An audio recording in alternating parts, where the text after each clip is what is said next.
আসসালামু আলাইকুম। আসলে রাজমিস্ত্রির সিন্ডিকেট দেখেন,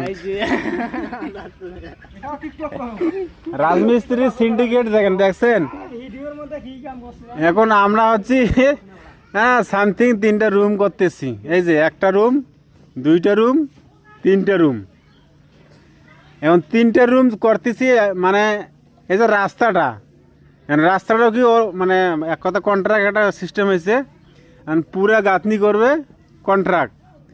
এখন রাজমিস্ত্রি বলতেছে কি যে এই রাস্তাটা বলবে একটা ওয়াল বাড়তি।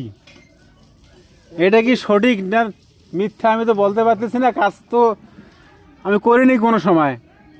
কিন্তু মিস্ত্রিকে আমি বললাম যে তাহলে আমি যেগুলো বাড়ি কন্ট্রাক্ট দেই, তাহলে আপনি কি আমার রাস্তা না দিয়ে আপনি কি রুম করে চলে যাবেন? কয়েছে কি না, এটা কিন্তু ধরে। তখন আমি বললাম যে মিস্ত্রি তাহলে যদি এটা যদি আপনারা আলাদা এক্সট্রা হয় ওয়ালটা, তাহলে যত রাজমিস্ত্রি আছে বাংলাদেশে সমস্ত রাজমিস্ত্রি কিন্তু সিন্ডিকেট এই ওয়ালটার সাথে হবে। তার কারণ এটা তো সাপোজ এটা বুঝাই যাচ্ছে যে এটা আমার রাস্তা করা লাগবে, এই দিয়ে আমার রাস্তা 2টা ওয়াল কাটতে হবে। আর বলতেছি কি এটা কিন্তু বলে বাড়তি ওয়াল হবে। তো সমস্যা নাই, যদি গেলে আপনারা কেউ রাজমিস্ত্রির কাজ করেই থাকেন ভাই, এই রাজমিস্ত্রি আমার কাছ থেকে টাকা বেশি নিচ্ছে নাকি আপনারা একটু কমেন্ট করবেন।